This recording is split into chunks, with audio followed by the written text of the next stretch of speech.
So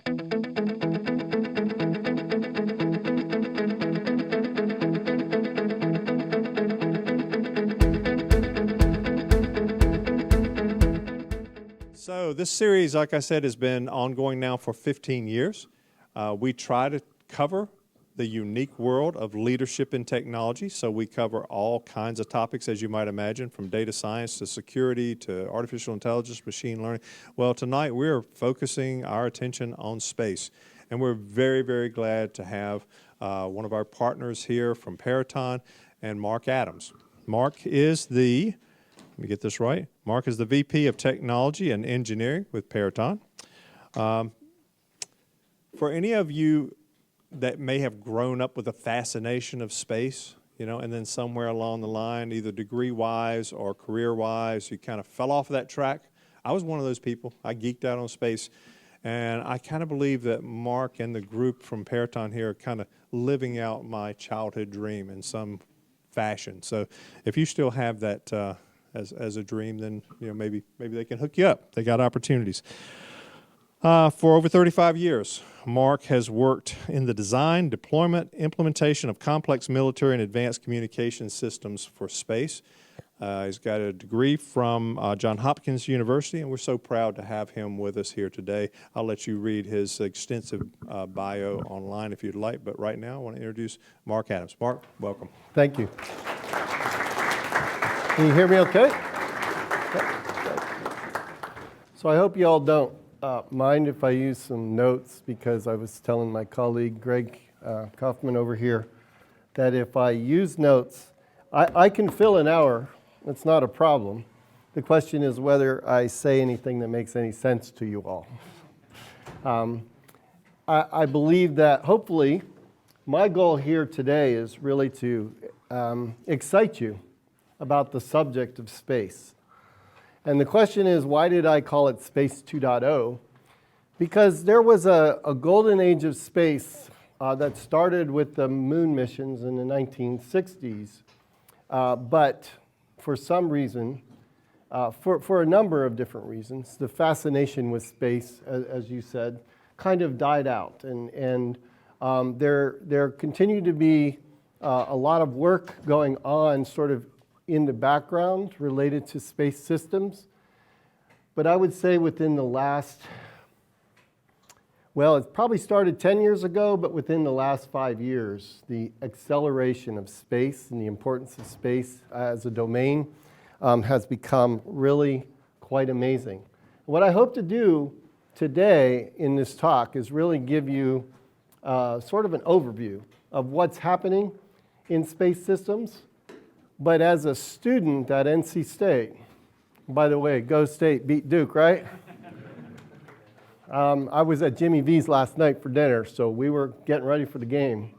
If you guys, hopefully y'all know who Jimmy V is. You better know. So what I hope to do in this talk today is really give you an opportunity to understand all the aspects of space technology and how it impacts your daily life on the planet, and also your future. I mean, I'm a Star Wars geek as it comes. And I could never actually believe that the kinds of spacecraft that land on planets and travel from place to place in the universe was actually ever going to be feasible. You know, in my day and age, it was kind of like a dream. Could you actually ever do that? The reality is that there are systems being built today that are targeting that kind of space travel. And not for just astronauts, but for people. One of my goals in life would certainly be to be one of those people that get that opportunity. Unfortunately, right now, I think it's millions of dollars to sign up for one of these space trips that they're advertising. But maybe I'll live long enough. Who knows? We'll give it a try. Before I do that, I'm going to introduce you to Periton. And part of the reason I want to be here today is to help you understand who Periton is as a company, But I'm not going to spend a lot of time on that. I'm hoping just to give you some background on who we are as a corporation. So I'm going to try to press this button and hope it does what I want it to do. Right? An interconnected world requires a different approach to national security. It means protection at every level, every touch point. It means every piece of information is critical, every mission vital. Protecting it all means being fearless. It means doing that can't be done. So Periton is a company that many of you may have not have heard of before. And the reason is because Periton is a fairly new organization that is really a collection of a lot of other companies where we took pieces of those companies and we have assembled a really strong, amazing team with a history of doing incredible work for our customers. Everything from state and local governments like the city of San Diego to the IRS. I'm sorry, they're going to collect your taxes. I got some of our IRS team here tonight actually joining us. You can ask some questions about your taxes later. Social Security, now that's a good thing, right? We're all hoping that someday, well, I'm a lot closer than you are, we'll collect Social Security and in retirement. We support NASA, obvious, right? We do a lot of work with the NASA. We do work with NOAA. We also do work with the Department of Defense, as you can imagine, as well as some of our intelligence agencies who support the protection of our society. So we have a company that focuses, as I said, on cyber, digital, cloud, operations, and engineering. Now, what's interesting about space is all 5 of those things are necessary in today's day and age in order to accomplish the kinds of advanced space systems that we're building. A lot of you will go, well, what does cloud have to do with space? Actually, cloud has a lot to do with space because what's happening in the space environment is companies like Amazon and Microsoft are actually starting to build commercial cloud-based antenna systems that allow the internet to essentially be extended to space. And the cloud environment will actually become overall a part of the overall space infrastructure.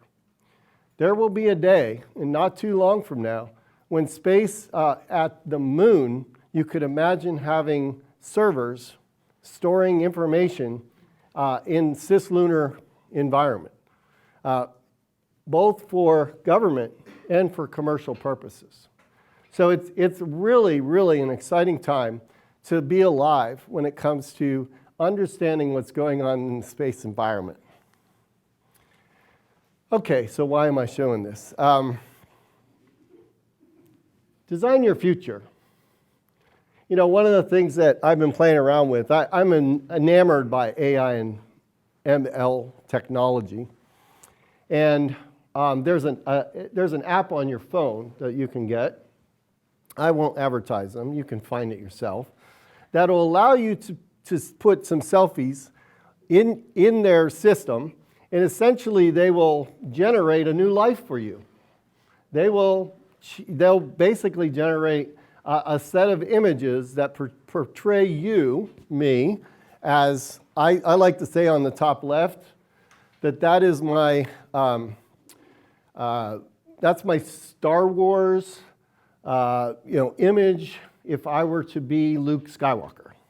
Okay, so if I were to be Luke Skywalker, that would be my image. I could also be a space cadet, right? I could be protecting the space from all the bad guys, or I could be a rock star. It really doesn't matter. The reality is, at my age, none of that's possible. I am who I am. I've done what I've done.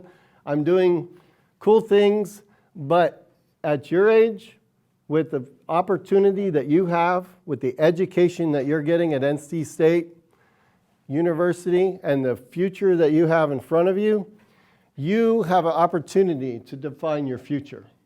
You have an opportunity to decide what interests me.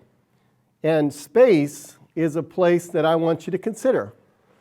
And I would love for you to consider joining our team, but in general, I would love for you to consider the team that is all of the engineers that are working to make space a safe place for travel.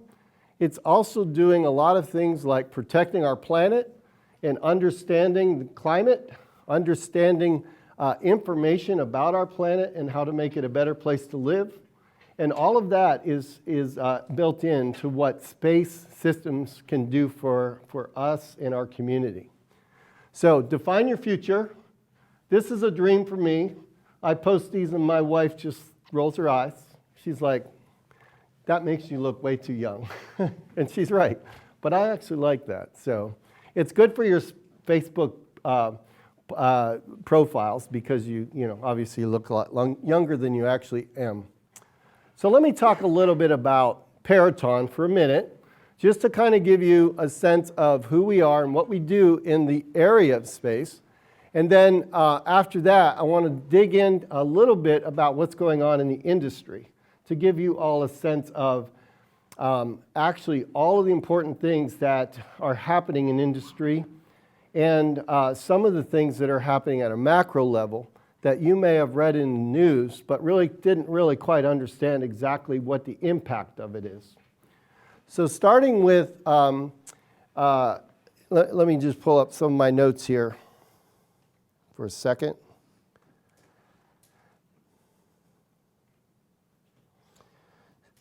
So space is truly the next frontier, right? I mean, it's the kind of thing, if you've ever thought about what was it like when the explorers came to America and there was this vast open space that no one had explored.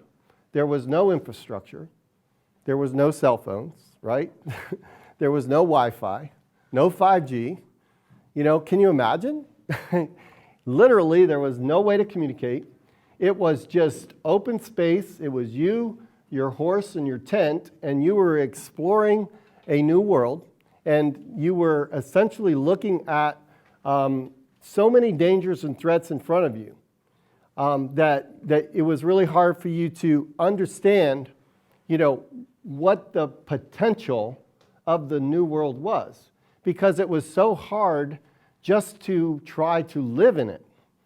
I mean, you had to find your own food, you had to essentially deal with the weather, all the conditions, all the externals that made life difficult, and yet so many people before us went before us and explored and created what we know as our great country of the United States of America today. It's amazing, right? Well, that is space. That's what we're staring at when we start talking about how difficult it is to go to space, to live in space, to operate in space. There's so many different environmental challenges that we have. There's so many different other kinds of challenges that are necessary to overcome in order for us to enjoy the advantages of what space can bring to our lives. So let's talk a little bit about what Periton's been doing in space. So one of the things that we are doing today is helping the James Webb Telescope. How many of you know what the James Webb Telescope is? So for those of you that didn't raise your hand, it is replacing what was known as the Hubble Space Telescope. And what it is it's a huge, amazing system that actually orbits the Earth in geosynchronous fashion, and it essentially looks out into the universe and takes incredible images using high spectral, a number of different sensing systems to essentially look into the amazement, which is the universe. And it's looking for ways to help us understand essentially where we came from. What are we doing here? Is there anyone else out there? what are the things that can give us clues as to how we can better become better stewards of what we have in our universe. And, quite frankly, it's also looking out there to see if there's any dangers. I'm going to talk in a minute about a project that I worked on when I was about a little bit older than most of you, probably about 26 or 27. And I was working on a space program called Clementine that went to the moon. And one of the things that amazed me during that opportunity was when the images would come down to the moon, I was just totally blown away by how many basically how many times the moon has been hit by something. I mean, if you've ever looked at images of the moon, you see all these craters. And it's like incredible, like, wow, this has really been pummeled by a lot of stuff. And the reality is that there are a few cases when you look at the Earth where you can see where the Earth has been hit by some of these types of comets in the past. And when the scientists, and I'm not a scientist, by the way, I'm an engineer, so just to make that clear, but when the scientists tell you about the impact of some of those comets when they hit the Earth and the incredible effects that happen when that happens, it's somewhat a little bit scary if you think about the fact that someday, I don't know when, hopefully not in my lifetime, hopefully not in your lifetime, something catastrophic like that could actually happen to the Earth. And that would be obviously a bad thing, right? I don't think any of us are looking forward to that. So one of the things that systems like the Hubble, the Space Telescope does is give us opportunity to look out and look for different threats that might be coming toward Earth. And actually, if you all are familiar with it, Johns Hopkins, my alma mater, recently built a system called the DART. And what the DART system, does anybody know what the DART system did? Okay, so what did DART do? Go ahead. It redirected the asteroid Didymus around Dimorphos and altered the orbit so it wouldn't follow the same trajectory as before. Yeah, so DART was a system. Thank you. That was better than I could have answered it. You actually knew the name of the asteroid it hit. That's amazing. The DART system actually was basically built so that it would run into an asteroid and essentially change the trajectory of that asteroid. Now, if you think about it, in the grand scheme of orbits, you don't really have to change the direction of an asteroid very much if it's headed to Earth. If you do it far enough out, because when you look at the math of it, maybe a half a degree is enough to miss the target, right, if the target is Earth. So what it was is it was a practice. It was a practice to say, is this possible? Is it possible to actually change the trajectory, that's a hard word to say, by the way, of a orbiting asteroid or comet enough that you could actually protect the Earth from being struck by something that might be coming our way. And so that was a pretty amazing project. But it's the James Webb Telescope and other systems like that that allow us to look into the universe and get that kind of information. The second thing that we are doing is we're providing the links between, basically between Earth and what's known as deep space. And essentially, if you think about any system that actually travels outside of the Earth's orbit, or the Earth's atmosphere and sort of the surrounding area of the Earth, out toward the moon, out toward Mars, when you hear about, for instance, the Mars rover program, where they're actually operating on out in Mars. They have a helicopter that's flying around on Mars called Ingenuity. I mean, some really exciting stuff. I mean, it has happened all within the last few years. We had never flown a helicopter or any kind of unmanned system on a planet, and that was an amazing feat. But we also get images from that, and it is Periton that actually operates what's called the Deep Space Network. And the Deep Space Network is a system that allows NASA to provide the services to all of these explorations that go out into deep space. That's why it's called Deep Space Network. In addition to that, Periton actually also operates what's known as the Near Space Network. And we're actually in a process of modernizing that because the number of missions that are happening in space today is so exponentially increasing that the amount of communications that we need to support the future of space exploration is essentially going at exponential growth. So NASA and teammates like ourselves and others are really working on trying to understand how we can increase the bandwidth, the performance, and the ability for us to support more missions in shorter periods of time so that we can continue to expand this space exploration.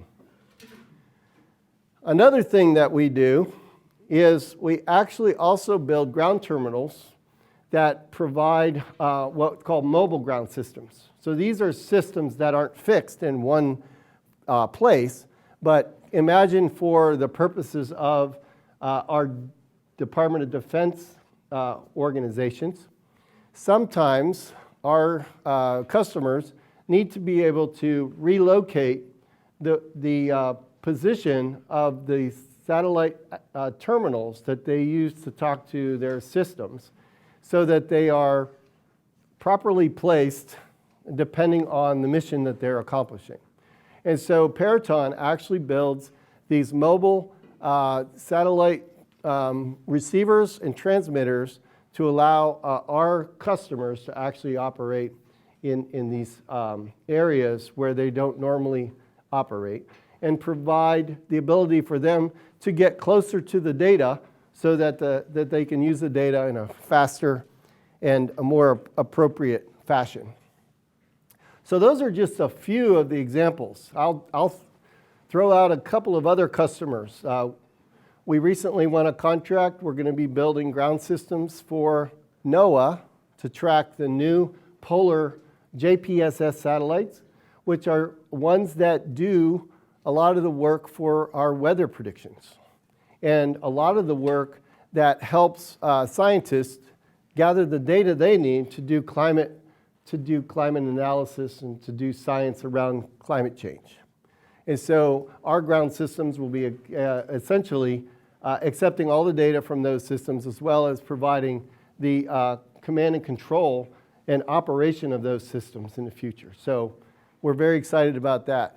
So these are the kinds of things that Periton. Now, a lot of other companies you've heard of, the Boeings of the world and the Northrop Grummans are building, Northrop Grumman built the James Webb, Boeings and Lockheed Martins and other companies are companies that you would have heard of that build a lot of the piece parts that are part of these systems. But I think what you'd be amazed is if you go home after this tonight and start doing a search of some of the smaller companies, there is a renaissance related to small companies that are building autonomous robotics for space. There are small companies that are launching spacecraft to do essentially to do cleanup of space junk. What is space junk? Well, space junk is when someone sends a satellite or a system up and it either breaks and stops operating correctly, or they actually time it out and it no longer operates, and so it's useless space junk. The issue there is it continues to orbit. It's not like just because it's not operating that it's automatically going to come down, to Earth. It's essentially continues to operate, and it's essentially space junk. And it becomes actually the more space junk we create, the more dangerous space becomes, because there's a possibility of essentially collisions happening that none of us want or can plan for. And we'll talk about that in a minute. So let me take a survey of all of you in here. And again, I think this survey is probably not fair, because if you're here, you're probably interested in space, but that's okay. I'm going to cheat here. And I'm going to say, how many of you think that investments in space are important for the future of mankind and womankind? And so the question is, I want you to raise your hand if you think it's not very important. And it's okay. You can raise your hand. Okay? How many of you think it's somewhat important? Okay. How many of you think it's very important? Okay. I'd say the somewhats and the varies are kind of, right? It's kind of 50-50, which is good. What I hope to do is kind of make an argument for you over the next few minutes. And then I'm going to hopefully end soon enough that I can leave some time for you to ask some questions. I'm going to try to make a case to you about why I think it's very important. And why I think it's very important that young engineers and all kinds of different chemists, biochemists, psychologists. I mean, it's amazing when you look at the space domain, how many different disciplines we need in order to make everything work the way it should work. And so I'm going to try to make a case to you so that if we were to take this survey after I'm done, and we won't do that, but if we did, I'm hoping that the very important crowd would grow just a little bit. So let me talk, I mentioned this earlier, a little bit about my perspective of what's going on today. In 1994, probably before most of you were alive, I worked on a program called Clementine. Clementine was a small spacecraft. It was about this high. It was essentially about 5 foot high. It was octagonal, and it was, I could, basically fit that spacecraft right here in front of me. So it was very small in terms of that day and age. Today they build a lot of space systems that, are boxes. They're literally, the size of my hand that I'm showing you. They're microsats. But back then, the technology that we had, this was about as small as you could build a system to operate. And so let me talk a little bit about why in 1994 this kind of project was extremely important. First of all, we were using advanced RISC processors that had never been flown in space on this project. We were trying to test the ability to go to the moon, to send a small spacecraft to orbit the moon, and to use high-resolution sensors to essentially map the entire surface of the moon, and also to do all the data and image processing to the point where we could then send those images down to Earth, and those images could be found, today, if you were to do a search of NASA's site for Clementine images, you can find them, okay? It might be under something called DSPSE, D-S-P-S-E, but if you go home tonight and you want to search for the images that we captured in 1994, NASA keeps those images available for you to see. We were testing new solar panel technology. Okay, well, to all of you, solar panels are kind of commonplace, right? The neighbors got them on their ceiling, or maybe on their roof. Maybe you have them on your roof, or you drive down the road and you see a solar farm where the power company is using solar panels to essentially build a power system. Back in 1994, these were the most advanced solar power panels you could buy, and they were smaller, faster, cheaper than any solar panels that had ever been, essentially sent into space. Okay, high-resolution spectral cameras. I mentioned that. So JPL was in development of high-resolution cameras that were, the size of, my hand here. Those were incredibly small because the capabilities that they brought. Well, now you probably have a more capable camera in your iPhone, right?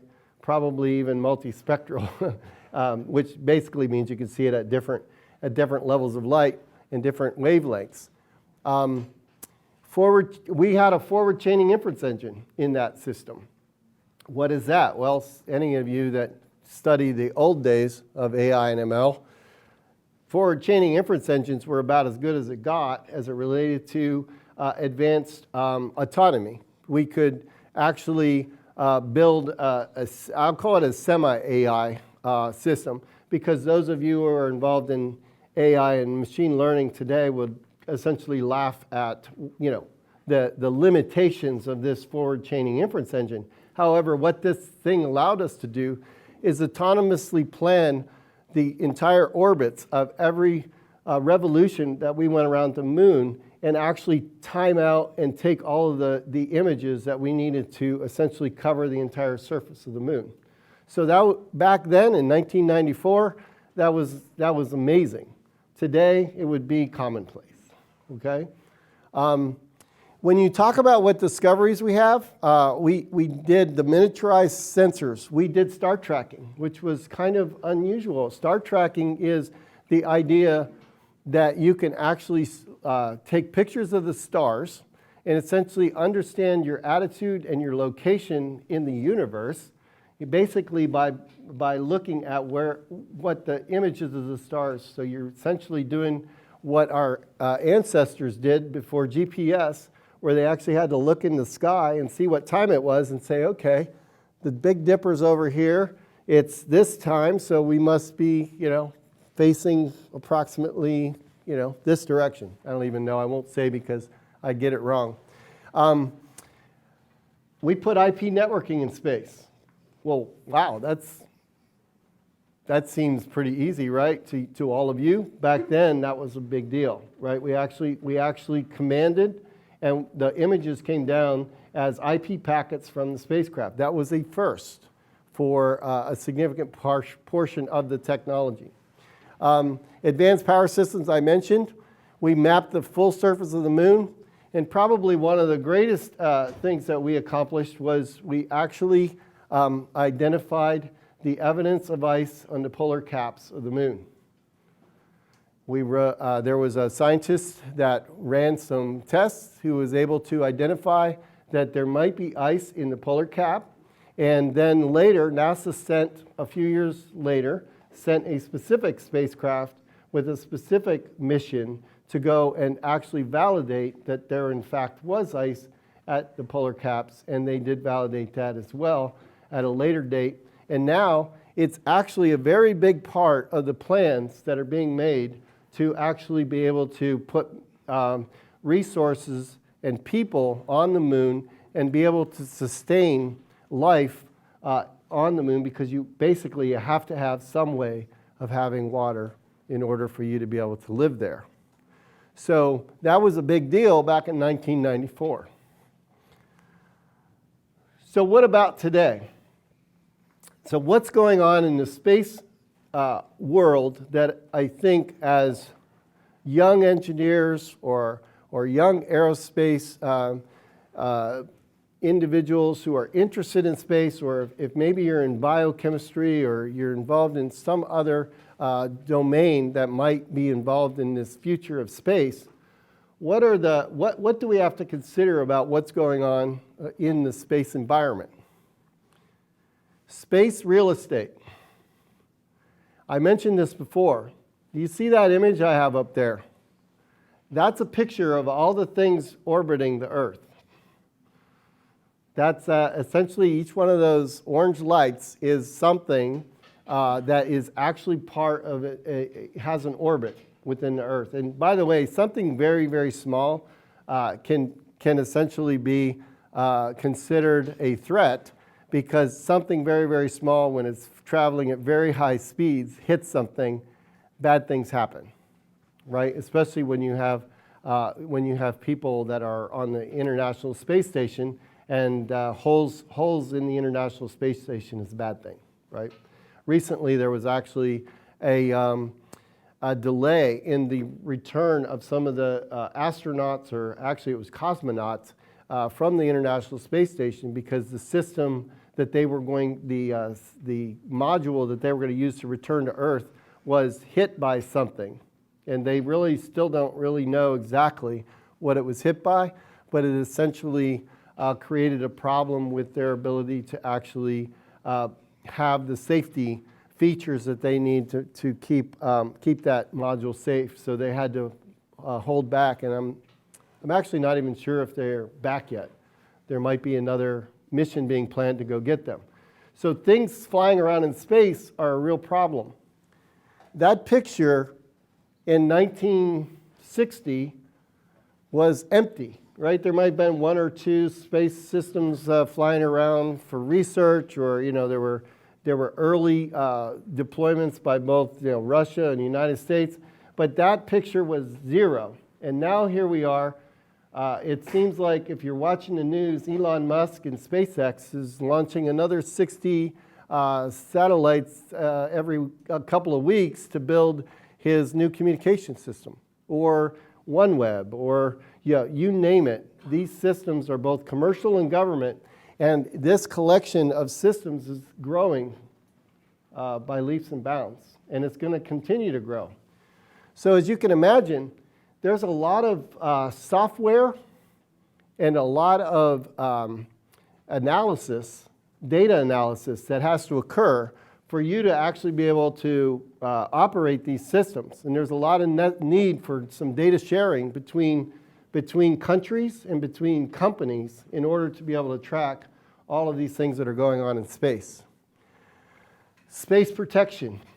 In 2020, the United States government formed the Space Force.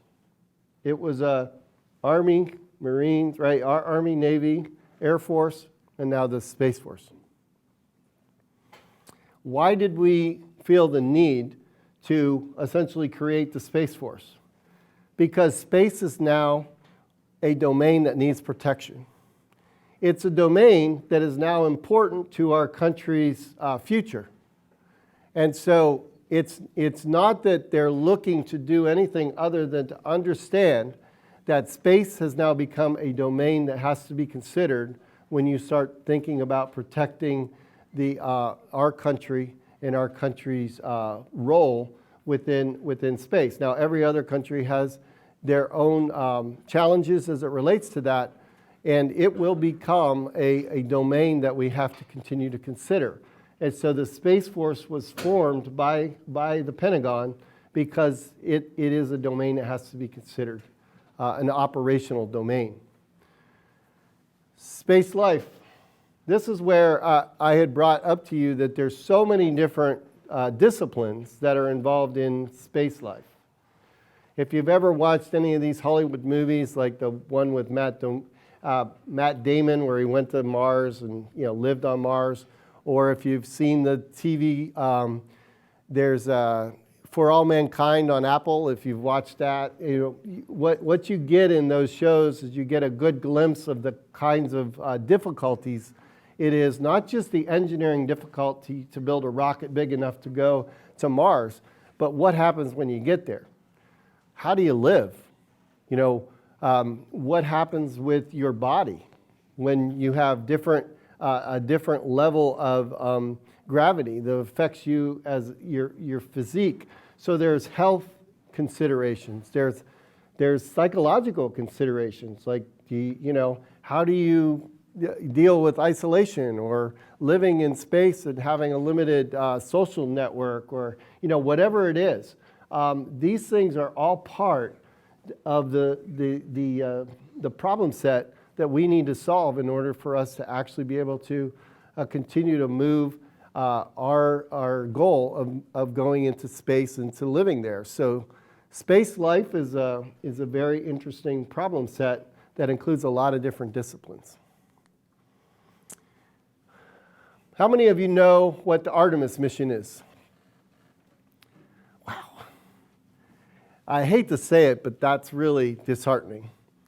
Because in the 1960s, when the space race was happening and we were going to the moon, every American sat in front of their TVs with that fuzzy little, screen, and they watched in total amazement at the fact that we were able to fly men to the moon and walk on the surface of the moon.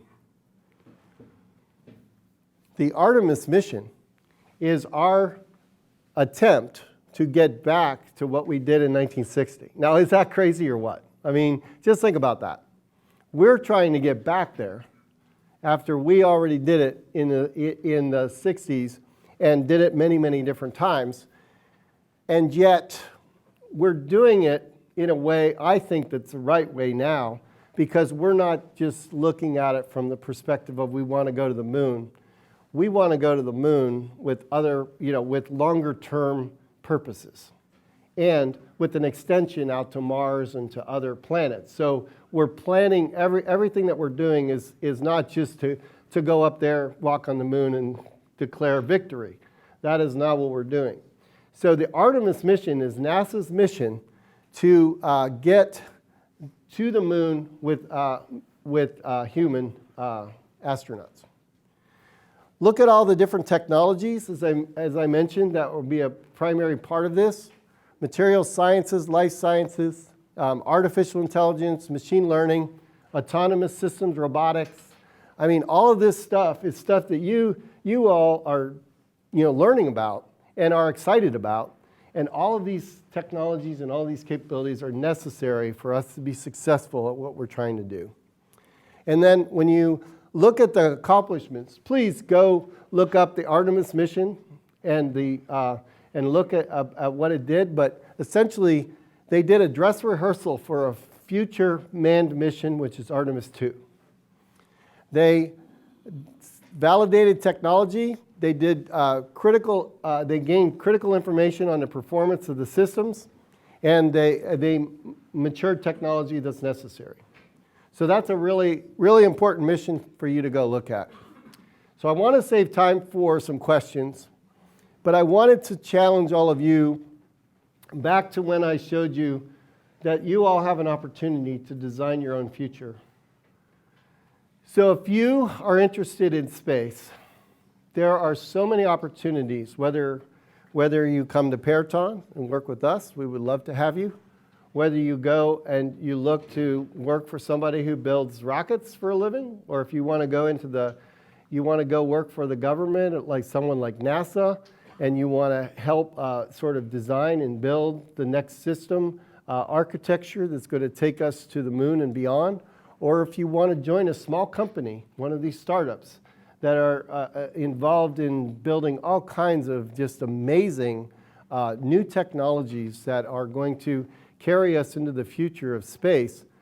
No matter what, my hope is that after listening to me today, that you'll go do your homework and you'll start to look at what is going on in space. What is the Artemis mission? Why did we do that? Why are we doing that? Why is it important?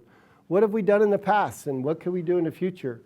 What are the threats that are out there that we have related to the cosmos?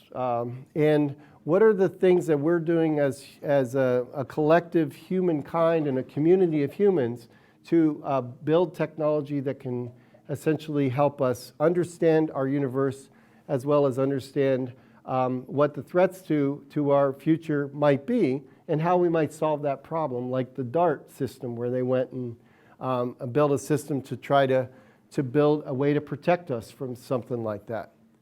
There are so many different areas for you to get involved in and so many different organizations like Periton and others who are working in this space that I would love to see so many of you in this room get out there, find an internship, find a full-time job if you're ready to graduate, and go out there and join the partnership, which is the space industry and the space community. So with that, I would love to just open up for a few minutes. We have 15 minutes for y'all to ask some questions.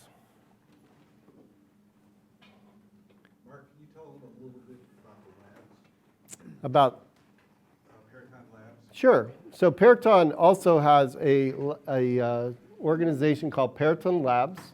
Peritone Labs, if you look at it, many of you may or may not have heard of something called Bell Labs. So Bell Labs is a very famous research and development organization that started many years ago and has inventions such as, very base technologies that make your cell phone possible, right? I mean, if it wasn't for Bell Labs, your cell phone probably wouldn't exist, right? Or it would have existed later than it did. Bell Labs is now, through sort of a series of name changes and acquisitions, it's now part of Periton, and it's called Peritone Labs. And we do a lot of work for organizations such as DARPA. If you've heard of DARPA, it's one of our primary research organizations that some of the basic research that happens in the United States is funded by our government through DARPA for critical technology development. We have work with the Army Research Lab, the Air Force Research Lab, and so we work with a lot of new and innovative technologies that are really going to be game changers in the future. And there's, obviously in space, there's a lot of new technologies that we have to invent before everything can be done. Come on, guys. Somebody's got to have a question. Yes? Hi. I just had a quick question about what Periton's role would be with NASA and the future missions. Like, will it be mainly towards the rockets, the human spaceflight part of it, Yeah. or the operations side? Yeah, so right now, we have several roles with NASA that will continue and be a part of their future mission. So on the Artemis mission that I showed you before, Periton supports all of the communications from the time the spacecraft is launched from the launch pad through the near-Earth operations, as well as when we go into deep space.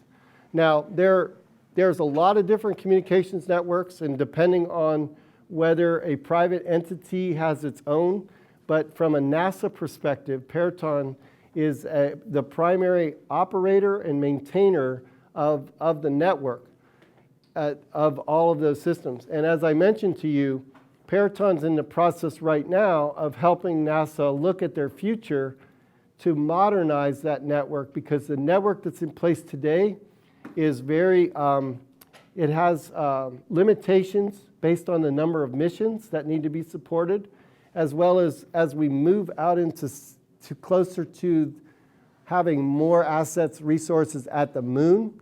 You can imagine that the networks need to, just like anything else, the more bandwidth that's needed, the more systems you have to have. So we're actually in the role of helping NASA look at that architecture and expand their communications network. In addition to that, on the Artemis mission, we have a commercial product called OS Comet, which actually is a command and control system that Lockheed Martin, who is our partner, actually used our command and control system, OS Comet, to operate the piece of the Artemis mission that they built. And so we actually are very proud to have had the opportunity to have that. That's important because that means that our software had to go through some very rigorous certification, because whenever there is technology that is going to be supporting manned missions, there's actually an extra amount of care that goes into the certification of that code. Yes? Could you talk a little bit more about the role of artificial intelligence and machine learning and how that will play into future technologies? Sure. So the question is, what is the role of artificial intelligence and what do we see? To be honest with you, I can't even imagine there's a limit, but let me just give you a few thoughts. First of all, when you start talking about these complex systems, you're talking about autonomous operation, right? And in order to accomplish true autonomy, there's a lot of different roles that AI and autonomy, I'm not an expert, so some of you in here are like, he's conflating AI and ML and autonomous systems. Okay, I'll give you that. I will. Okay? But what I will tell you is that in order for you to sort of analyze the sensing systems, for instance, if you look at a Tesla, right? What goes on in a Tesla to actually look out and see what's going on with its environment when it's trying to do self-driving autonomous systems. There's AI at every level of that, right? There's the sensing systems that are doing detections. That data all gets collected from different sensors, and those sensors then essentially drive a common system that then has to make decisions about, okay, which direction am I going, what velocity. So all of those systems are, I think, important to the future of these missions, because what you really want your people doing is you want your people worrying about what people should worry about, right? Which is essentially the safety of the spacecraft, basically validating that things are occurring when they should occur, but they don't have humans don't have the ability to themselves essentially process all this data. And so that's really where AI and I believe ML comes into play, especially in space exploration. Other areas that you can imagine, though, is, once we get somewhere and we're going to essentially, say we're on the moon, imagine the material sciences and the analysis of the, whatever it is that we're trying to find. We're trying to locate where water might be. I can see AI, machine learning systems actually being trained to essentially look for and help in the process of understanding the environment and understanding what's in the environment. And so there's so many different applications, I think, that AI and ML will have. I think it's almost endless, really, to think about it. So earlier you talked about space trash and Yeah. how it was dangerous. So I'm just wondering how much of an impact does it have on making the appropriate calculations Right. that it takes to send? Yep. So the question is, I'm repeating the question so that the folks online can hear.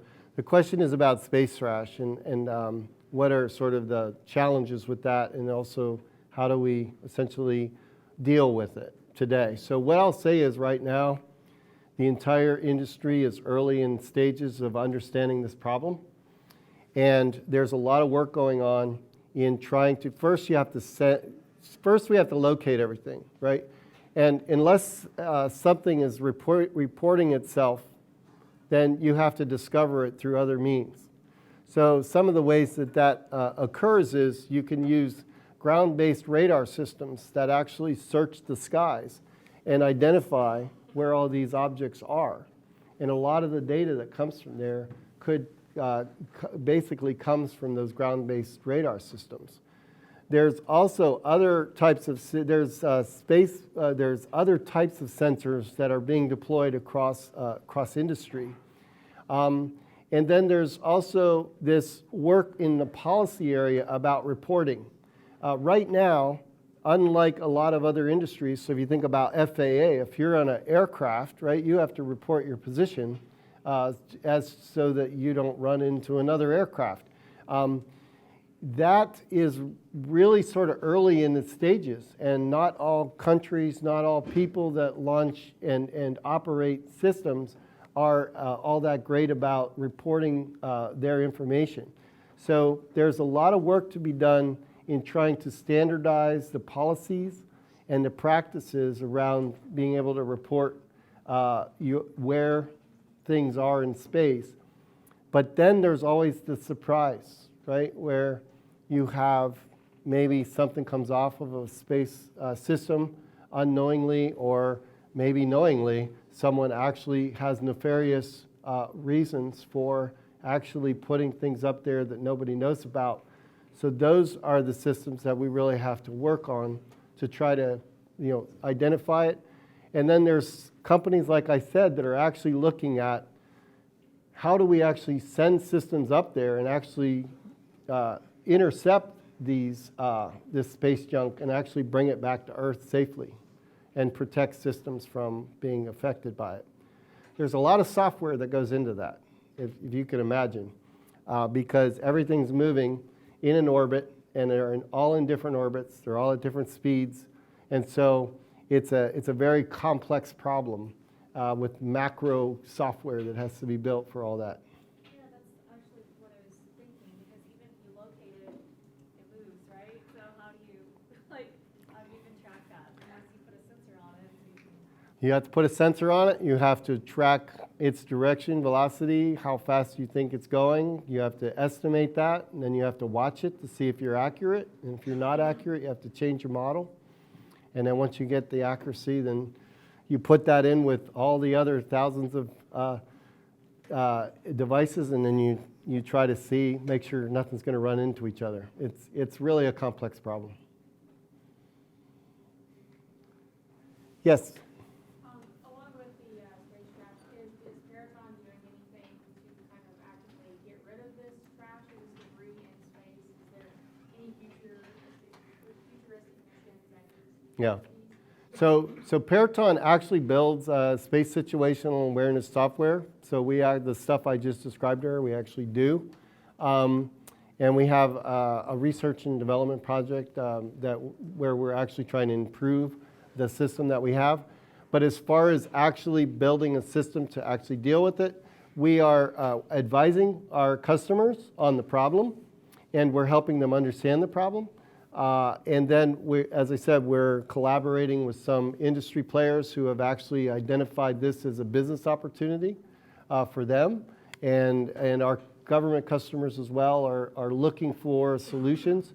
But right now, we don't have a plan to necessarily build our own system that would do that. One more question. One more question. Yes, sir. There are multiple markets where Periton operates, space, cyber, health, etc. So which of these markets constitute most of the resources of most nations? Which of the markets constitutes what? Most resources from the Periton. From Periton side? Oh, boy. Am I going to be able to answer that one, Greg? So we have a lot of work in cyber mission. We call it our cyber mission sector.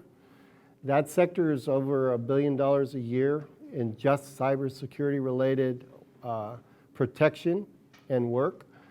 We're also integrating our cyber mission sector with our space mission, because cybersecurity and the protection of space systems is becoming a bigger piece of the puzzle. We actually joined something called the Space ISAC, which is an organization out of Colorado Springs that's focused on the threats to space infrastructure through cybersecurity. We also have a very large practice in cloud. We build very large infrastructure systems for customers such as Department of Homeland Security and other civil agencies, where we essentially are bringing all of their legacy systems into cloud environments and restructuring their entire approach. We have customers at DoD. I'm not sure I could give you like off the top of my head, but essentially if you look at those 5 things, we're doing in the billions of dollars in each of those 5 every year in our if you look at our revenue as a company. So we have identified those 5 things as critical pieces of our company, because those are the 5 things that really drive what we do. All right. Thank you. Thank you.